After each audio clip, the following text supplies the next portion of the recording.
नमस्कार, मैं आस्था और आप देख रहे हैं क्लीन न्यूज यूपी। तो चलिए देखते हैं उत्तर प्रदेश की दिन भर की 10 फटाफट बड़ी खबरों को। इससे पहले आप न्यूज को कहां से देख रहे हैं हमें कमेंट में जरूर बताएं। राजू श्रीवास्तव के निधन पर सीएम योगी ने जताया दुख। कॉमेडियन राजू श्रीवास्तव का बुधवार को दिल्ली एम्स में निधन हो गया है। वे बीते 41 दिनों से दिल्ली एम्स में भर्ती थे। 10 अगस्त को जिम में वर्कआउट करने के दौरान राजू श्रीवास्तव को हार्ट अटैक आया, जिसके बाद उन्हें तुरंत दिल्ली के एम्स में एडमिट करवाया गया। कॉमेडियन के निधन पर सीएम योगी आदित्यनाथ ने शोक व्यक्त किया है।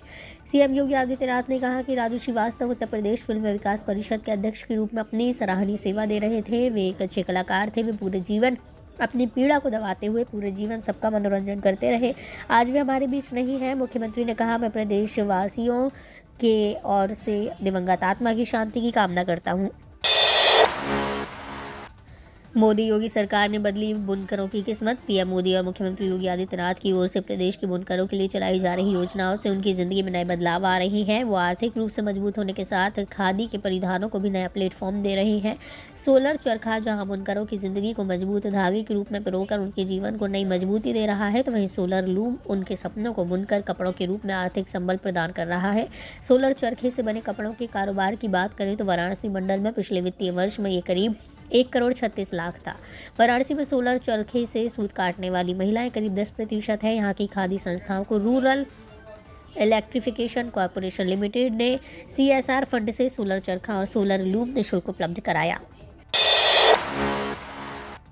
17 ओबीसी जातियों को एससी की सूची में शामिल करने के लिए फिर सर्वे कराएगी योगी सरकार। प्रदेश की 17 ओबीसी जातियों को एससी की सूची में शामिल करने की सियासी मुहिम ने एक नया मोड़ ले लिया है। अब इस बारे में एक बार फिर राज्य सरकार सर्वे कराएगी। सर्वे के आंकड़ों का विधिवत विश्लेषण कर ठोस आधार तैयार करके एक ही प्रस्ताव तैयार होगा और फिर उसे संसद की मंजूरी के लिए भेजा जाएगा। ये जानकारी समाज कल्याण विभाग के उच्च पदस्थ सूत्रों ने दी है।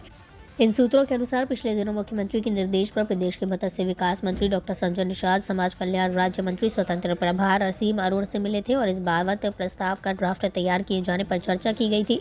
डॉक्टर निषाद ने तो बाकायदा प्रेस कॉन्फ्रेंस करके यहां तक कह दिया था कि उनकी मुख्यमंत्री योगी आदित्यनाथ से बात हुई है और संभावना है कि विधानमंडल के मानसून सत्र में इस बारे में प्रस्ताव पारित करवाकर केंद्र को भेजा जाएगा।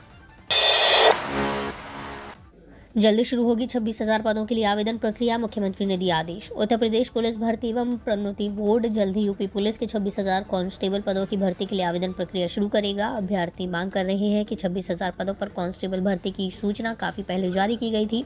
ऐसे में इन पदों के लिए आवेदन प्रक्रिया जल्द से जल्द शुरू होनी चाहिए। इसके अलावा मुख्यमंत्री योगी आदित्यनाथ ने भी निर्देश दिए हैं कि पुलिस विभाग में लगभग 40,000 खाली पड़े पदों को 31 दिसंबर 2023 तक किसी भी कीमत पर भर लिया जाए। बता दें कि आवेदन प्रक्रिया के शुरू होने पर अभ्यर्थी इस ऑफिशियल वेबसाइट uppbpb.gov.in पर जाकर ऑनलाइन आवेदन कर सकेंगे।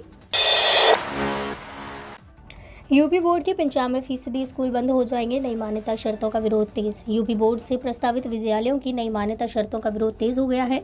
स्व वित्त पोषित विद्यालय प्रबंधक महासंघ ने इन शर्तों के विरोध में 23 सितंबर को विद्यालय बंद करने का निर्णय किया है।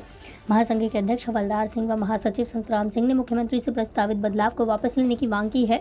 उन्होंने कहा कि नई मान्यता शर्तों के अनुसार शहर में 3,000 वर्ग मीटर जमीन पूंजीपति ही खरीद सकते हैं। इन शर्तों से प्रदेश में यूपी बोर्ड के 95% विद्यालय बंद हो जाएंगे। शिक्षकों का रोजगार छिनेगा और मध्यम आय वर्ग वाले परिवारों के बच्चे शिक्षा से वंचित हो जाएंगे। महासंघ ने अन्य सभी शिक्षकों व प्रबंधक संगठनों से भी विरोध में एकजुट होने का आह्वान किया है। यूपी के डिप्टी सीएम ब्रजेश पाठक का अखिलेश यादव पर कटाक्ष। यूपी के डिप्टी सीएम ब्रजेश पाठक आज प्रयागराज में अखिलेश यादव पर कटाक्ष किया। कहा कि समाजवादी पार्टी खींची हुई है। बोले कि सत्ता जाने के बाद जिस तरह से मछली बिना पानी के तड़पती है, अखिलेश यादव तड़प रही हैं। बोले कि प्रदेश सरकार यूपी के सभी लोगों के लिए उच्च कोटि की स्वास्थ्य व्यवस्था उपलब्ध कराने के लिए कृत संकल्पित है। सरकार ये काम बखूबी से कर रही है। नीतीश कुमार के फूलपुर से चुनाव लड़ने के सवाल पर यूपी के उप मुख्यमंत्री ब्रजेश पाठक ने कहा कि यूपी में लोकसभा चुनाव में बीजेपी सभी 80 सीटों पर जीत दर्ज करेगी। प्रधानमंत्री नरेंद्र मोदी की जो जन कल्याणकारी नीतियां हैं वो जन जन तक पहुंच रही हैं। बोले कि उत्तर प्रदेश में आज अपराधी डरे हुए हैं, कानून का राज कायम है, उत्तर प्रदेश में कहीं कोई दिक्कत नहीं है। नोएडा अथॉरिटी ने 50,000 से अधिक खरीदारों को दिया बड़ा तोहफा। जीवन भर की जमा पूंजी लगाकर आशियाना का सपना देखने वाले खरीदार पर पूरा पैसा जमा करने के बावजूद भी मकानों की रजिस्ट्री नहीं हो पाने से परेशान है। इन 50,000 से ज़्यादा खरीदारों को राहत देने के लिए और औद्योगिक, संस्थागत, व्यावसायिक और ग्रुप हाउसिंग का बकाया किश्तों में चुकाने का मौका दिया है। इसके लिए नोएडा प्राधिकरण ने 3 महीने के लिए पुनर्निर्धारण योजना के प्रस्ताव को बोर्ड बैठक में मंजूरी दे दी है। इसके साथ ही नोएडा की 206वीं बोर्ड बैठक में 18 प्रस्ताव रखे गए, जिनमें से 7 प्रस्तावों को मंजूरी मिल गई है। नोएडा प्राधिकरण की बोर्ड बैठक चेयरमैन अरविंद कुमार की अध्यक्षता में हुई, जिसमें नोएडा प्राधिकरण के सीईओ, ग्रेटर नोएडा और यमुना विहार प्राधिकरण के सीईओ ऑनलाइन जुड़े। इस बैठक में औद्योगिक, संस्थागत, व्यावसायिक और ग्रुप हाउसिंग के बकायेदार आवंटियों के लिए पुनर्निर्धारण की सुविधा 1 अक्टूबर से 31 दिसंबर 2022 तक के लिए लागू करने का निर्णय लिया गया। खुशखबरी, लखनऊ में जल्द शुरू होगी महिला बाजार। उत्तर प्रदेश की राजधानी लखनऊ को जल्दी बड़ी सौगात मिलने वाली है। शहर में महिला उद्यमी और व्यापारियों को बढ़ावा देने के लिए जल्दी अखिल महिला बाजार खुलने वाली है। इसका शिलान्यास 19 अक्टूबर को चारबाग इलाके में किए जाने की उम्मीद है। बता दें कि अखिल महिला बाजार को पहली बार इस साल अंतर्राष्ट्रीय महिला दिवस पर प्रस्तावित किया गया था। इसी कड़ी में महापौर संयुक्ता भाटिया ने परियोजना में नगर अभियंता, कनिष्ठ अभियंता और वास्तुकार के साथ मिलकर स्थल का निरीक्षण भी किया। साथ ही उन्होंने नगर अभियंता सुधीर कनौजिया को पहले चरण में जमीन खाली कराकर मिट्टी की जांच कराने के निर्देश दिए। बाजार स्थल का निरीक्षण करने के बाद संयुक्ता भाटिया ने कहा था कि मैं चाहती हूं कि महिलाएं सही मायनों में सशक्त हों। महिलाएं तभी सशक्त होंगी जब वे आर्थिक रूप से मजबूत होगी और खुद अपना कमाना चाहेंगी। पीएम आवास योजना के तहत लाभ लेने वाले लाभार्थियों पर होगी कार्रवाई। प्रधानमंत्री आवास योजना के तहत लाभ लेने वाले अभ्यर्थियों के ऊपर अब जिला प्रशासन कार्रवाई करेगी। ये ऐसे लाभार्थी हैं जिन्होंने योजना के तहत रकम ले ली लेकिन अब तक आवास भी नहीं बनवाया। ऐसे लाभार्थियों को चिन्हित करके कार्रवाई की जाएगी। प्रयागराज जिले में ऐसे 600 से ज़्यादा लाभार्थी को चिन्हित किया गया है। इनमें से करीब 300 लाभार्थियों के खिलाफ तहसीलों से आरसी जारी करा दी गई है। इसके अलावा धन वापस न करने पर 14 दिन तक जेल भी हो सकती है। इतने ही नहीं, आरसी का चार्ज और ब्याज भी देना होगा। पीएम आवास योजना के तहत लाभ लेने वालों में से 600 कुल ऐसे लोग हैं जो योजना का रकम तो लिए लेकिन अब तक आवास का निर्माण नहीं कराया। जानकारी के अनुसार काफी संख्या में पात्रों को इसका लाभ मिल गया है। इसकी जांच कराई गई तो मामला पकड़ा गया।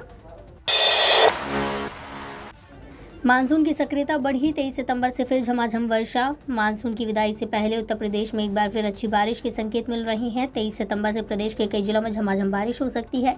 ये दौर 24 सितंबर तक जारी रहेगा। इसके बाद बारिश में कमी आएगी। अगले 24 घंटों के दौरान यूपी के पूर्वी हिस्सों में अनेक स्थानों पर बारिश का अलर्ट जारी किया गया है।